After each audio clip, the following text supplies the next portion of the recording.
Hello, friends, and welcome back to our homestead. This is a very exciting time in a homestead because we are harvesting honey. Look at these beautiful frames, fully capped. Holy moly, these bees did a fantastic job. So, we pulled them out of the hive a couple of days ago, and today we're going to be actually extracting honey. And I'm going to share my method. I'm sure there are other methods, but this is how we do it. All right, so I have this bucket, and on this bucket, I've attached this little attachment. I think I got it from Amazon. I will tag it in case you're interested. It was like $10, $15. I can't remember. And it basically sits on the bucket like this. And I think it's called Uncapping tank holder, I think. And it has little holes here. And that's exactly, so it sits firmly on the bucket. And this frame will fit right inside, just like this. Okay, so now I can go ahead and work. Now, because it's a messy job, it's a sticky job, I'm not going to lie to you. I also decided to put a plastic bin underneath as well, that if anything drips, it's going to protect my floors and so on and so forth. I'm using this uncapping knife that I got from Amazon. It's a wide blade, and I like this knife because it has an angled handle, so I find this a whole lot easier to use than other knives. So let's start uncapping this frame. Sometimes it's easy, sometimes it's not super easy, but all I'm doing is I'm gliding on the edge. Oh goodness, dark honey, it's very dark. Oh, it's so fragrant. I'm working in a basement, away from any kind of pests, bugs, flies, anything like that. And it smells in my basement absolutely fantastic. This is, my daughter came downstairs to the basement and she says, "Mom, the basement smells just like Dedushka's house." Yes, my basement, it smells just like my papa's basement, because he's also a beekeeper and he's doing the same thing I'm doing right now. So all I'm doing, I'm just cutting along the edges, making sure that I remove all the capping like this. Okay, it doesn't have to be perfect, but I want to uncap as much as I can. That way it will be easy for us to actually extract all this honey. I know that there are other methods how people do it, and this is our method. So I'm just going to clean up on the edges a little bit like this. Now I'm going to flip the frame to the other side, and I'm going to do the same thing. Oh goodness, it's heavy.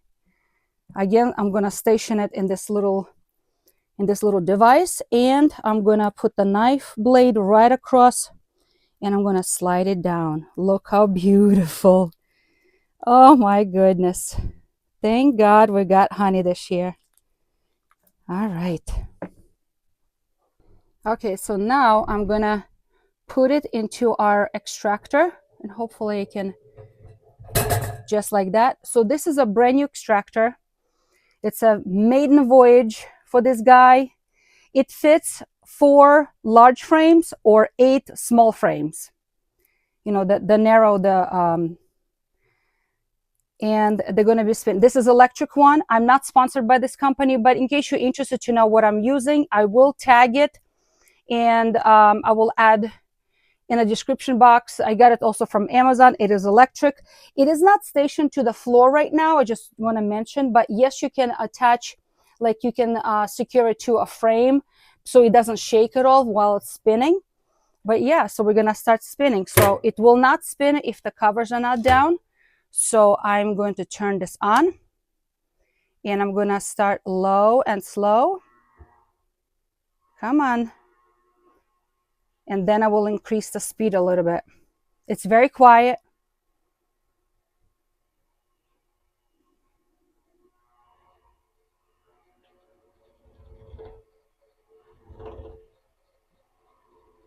All right. I'm just increasing the speed. I don't want it to bounce a little bit too much because, like I said, it's not exactly secure to the floor.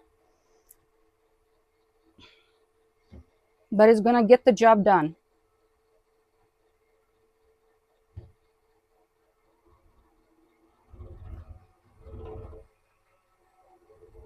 So this is at a max speed. Still very, very quiet. You can barely hear the motor working. And I only put 2 frames in here for now. But like I said, large, super deep frames will, you can fit 4 frames in here. This is for a small scale, like my homestead. It's enough for us. I don't have to worry about anything bigger for now. You know, we're not professionals or anything. I have a whole lot more to do on capping because we harvested 2 full supers, 9 frames, 9 deep frames in each, and it's going to be a long night. Lots of sweating, lots of working, but it's exciting time. Okay, so right now it's already dripping and I have a filter. It's a double filter that I have placed. I also got it on Amazon. So far I'm buying everything on Amazon, I think. Yeah, I do purchase some things from beekeeping websites as well. So this extractor is a company called Vivor. We're not sponsored by them, but it's a good looking product. It's a stainless steel electric extractor. It's very quiet. It makes no noise. And the only thing is right now it's slightly shaky. It's because we did not secure it to the ground yet. See how there's holes in the legs? Because this can be attached to a frame and we just need to build a frame. And then it's already, look how it's draining beautifully into a bucket. I always use food grade buckets. I get them usually from Tractor Supplies. They have food grade buckets. And always, always, always, I filter everything. So that this is a double filter for honey that fits over different size vessels. And I can't remember exactly where I purchased it from, but I can, if you're interested, I can leave in a link. We'll tag it and I will put it in the description box where you can also purchase it, because a lot of beekeeper supplies have this double filters, but they are very important because see all that residue. I see some crystallized honey because I've harvested a couple of honey frames from last winter, and also there's a lot of debris, really, which is quite normal when you extracting honey. But I don't want it to end up in my jars in the future. That's why we use a double filter all the time. It's a double strainer, I should say.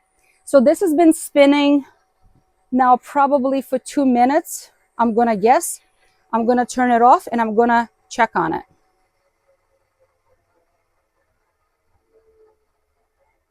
This is a very sweet kind of job. I will turn it off just for safety when I open the lids. All right, I'm gonna turn it off. It's off. So the lids open on each side. And what I want to do is, I want to flip it. It's still very heavy on one side. It's pretty much drained, but the other side is still full. I need to now flip them. Nope, okay. Flip, flip, flip. Make sure it's nice, secure. And I will do the same thing on this side. It's already extracted on this side, but this side is still full of honey. I need to flip it. All right. And just like this, close it on, turn it back on. And I'm gonna start spinning very slowly because I don't want it to start bouncing around like crazy. And I will increase the speed gently, and then I'm gonna allow it to spin a few minutes until it's all empty, just like this. Okay, this has been spinning now for about 3 minutes. I'm gonna turn this off and let's see what it looks like now. All right. Wow, so much lighter. They're empty of honey. You still see shine, but that's quite normal. It's okay, but the frame is nice and light. And now I'm just gonna put it back inside my super, and I'm gonna bring them back to my bees to do the cleanup. They will completely clean it. They will remove every bit of this honey. They will clean it all up and get it ready for storage. They're going to be completely dry once the bees clean them all up. They're going to do all the hard work. So this is going to go back into the hive and for the complete cleanup. As I continue to remove capping from other frames and extract them. All right, so a couple of other things I wanted to mention is that after it strains, it's going to sit in a bucket for you can sit in the bucket indefinitely, but I'm going to keep it in the bucket at least 3-4 days, maybe even a week, because right now, I wish I could show you. I just can't. Inside the bucket right now, there's a lot of bubbles. It's hard to tell because of the lighting and everything, but there's a lot of bubbles right now. So I don't want to put them in jars just yet because there's going to be a lot of bubbles. Those bubbles need to come up to surface and escape before I actually put them in clean jars. As far as jars, I use regular canning jars for honey. They just have to be super clean and super dry. I do not disinfect them, but I do put them through a dishwasher where they are completely clean and dry, not a drop of moisture, because honey and moisture do not mix. If there is any moisture left in a honey or too much of moisture left in a honey, if the honey was not capped properly, it can actually start fermenting right in a jar, and the jar can explode, or basically it's going to start creating mead in your jar. So this is the last honey I have, not last honey, I should say. So this is the last frame that I have uncapped. And now if you look at this bucket, it's super messy situation here. I'm going to put this guy in a spinner, but look at this. So this is what's left over. What's left over in this bucket. It has lots of honey, actually. It has a lot of stuff in here. It has some propolis, obviously, lots of capping. And if you look on the side, there's a lot of honey inside here. It's going to be a lot of honey. So at this point, I need to also put it over a strainer and make sure, because I can see a lot of honey in here. So we're definitely not going to waste this. I'm going to put it over a strainer to get all this honey out of here, but I am not throwing away this capped stuff. What Papa taught me to do with this is that after I strain this all, and I only have like literally dried wax left, I'm going to put it in a small bucket of plastic bucket, whatever, a little bin or something. I'm going to add a little water, and I'm going to make like a little slurry, and I'm going to bring it back to my bees, and the bees will drink that water with honey. They will clean this all out, and I'm going to bring it back to all the bees, and they're going to be sharing that. There's going to be mayhem of all the bees on it. But what I'm saying is that this is not going to be thrown out. I'm going to strain that because there's plenty of beautiful honey in here. Super sticky job. I'm glad I put this bin underneath because even though I try to be very careful, but still, this sits very securely when I'm working, but still I felt like some wax was falling on the side. So I'm glad I had this bin underneath when I was working. Okay, so let's spin the last 4 frames. This filter is super important to filter out any impurities that come out. See, like little pieces coming out. So I know there are some people who prefer honey with those impurities. And honestly, sometimes for my personal home use, I'm the same way. I don't really mind having those little impurities. But for for consumer, it's usually not the most pleasant thing to see. And this is what ends up being actually caught by the filter. It's tiny little particles that have no business being in the honey. So this is not going to be discarded. I'm not going to throw it away. Like I said, I'm going to add a little bit of water. I'm going to make a little slurry, and I'm going to bring it back to my bees, back to the apiary to enjoy, and they're going to drink up all that sweet water. The honey from this season is quite dark, but it's okay. Look how beautiful and rich this is. So what I meant is that those are the bubbles I meant that form, and you can see the bubbles keep coming up. This is why after we spin the honey in the extractor, I like to keep this honey in a bucket for a period of time before we actually put them in a jars, because if I put them straight in the jars, all these bubbles will be in the jars and I don't want them.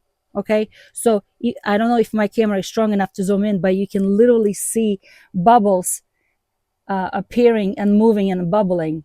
Isn't that something? So this is why I'm going to leave this in a bucket for a period of time before we actually put them in the jars. Fun process. I love it. So awesome. Nothing is going to go to waste. This is what I mean.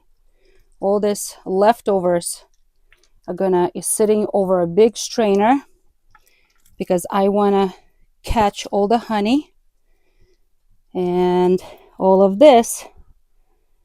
See, there's plenty of honey still in here and I don't want it to be wasted.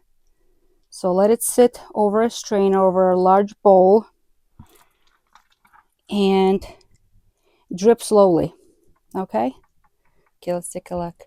Wow, see how much honey it drained from all these leftovers, and there's more to come. So I'm gonna keep this draining slowly overnight because there's a lot of honey that's not gonna go to waste.